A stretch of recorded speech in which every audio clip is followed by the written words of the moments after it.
Bonjour à tous, bienvenue sur Échecs et Pédagogie. Salut Laurent. Salut Romu, salut à tous.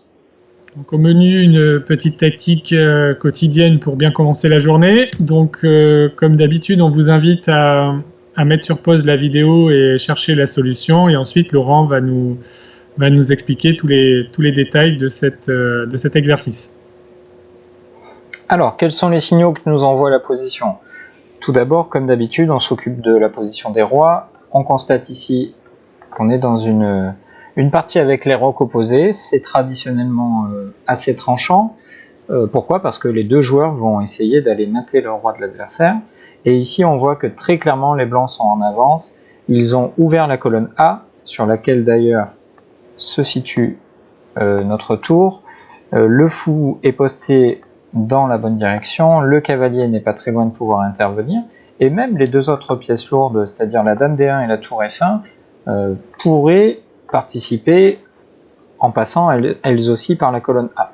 Donc, toujours pareil, lorsqu'on veut faire la course, on veut avoir l'initiative et on veut ne pas laisser le temps à l'adversaire de se défendre ou de contre-attaquer, et donc c'est très naturel de chercher les coups qui vont forcer les événements et notamment les échecs.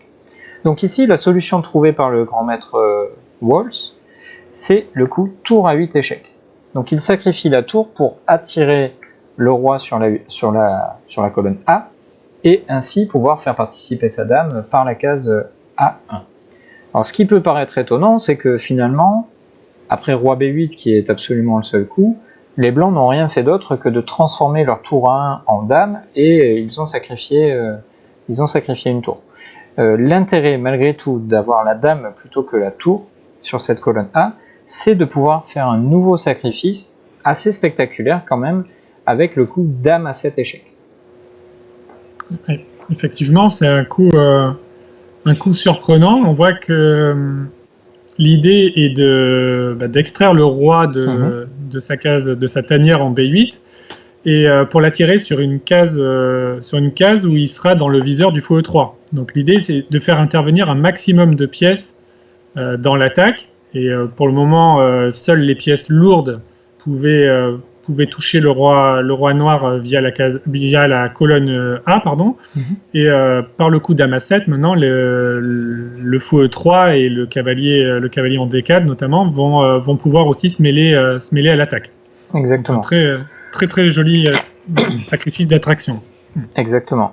Donc les noirs ne peuvent absolument pas refuser, puisque sinon, bien sûr, après roi C8, dame A8, c'est un simple mat. Donc, encore une fois, les coups noirs ne sont pas très compliqués, puisqu'ils sont totalement obligatoires. Et comme tu viens de le préciser, désormais, le roi noir est dans le viseur du fou. Donc on va pouvoir procéder à un échec à la découverte avec notre cavalier. Et même mieux que ça, on va faire un double échec, grâce au coup cavalier C6, qui, en plus de faire échec au roi, prend le contrôle de la case B8 et interdit donc le retour du roi sur la colonne B. Nous, ce qui nous intéresse, c'est que le roi soit bloqué sur la colonne A, sur notre colonne de prédilection. Donc ici, peu importe que le roi vienne sur A8 ou sur A6, de toute façon, on va terminer le travail de la même façon. Alors disons roi A8, et maintenant tour A1 qui vient faire échec et mat. Alors il n'y a pas encore mat, pardon. Le fou peut s'interposer si ça vous fait plaisir, et après tour prend A3, il y a vraiment échec et mat. On voit la coordination des pièces, le cavalier défend la case B8, la tour fait mat, j'ai encore une fois raté la flèche, mais vous commencez à avoir l'habitude.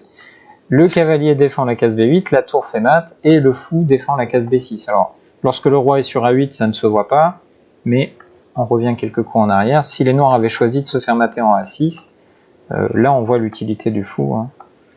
Hop, tour prend, et donc le roi ne peut pas s'échapper par cette case à cause du fou qui est ici.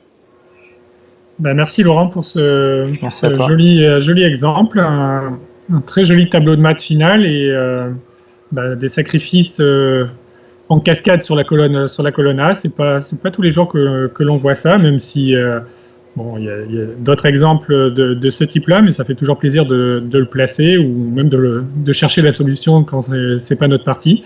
Donc on espère que cet exemple vous aura plu. N'hésitez pas à liker la vidéo, à partager auprès de de votre entourage. Abonnez-vous à la chaîne si ce n'est pas déjà fait. Il faut réparer cette erreur au plus vite. Et on vous dit à très bientôt pour une nouvelle tactique quotidienne. Au revoir. À bientôt, au revoir.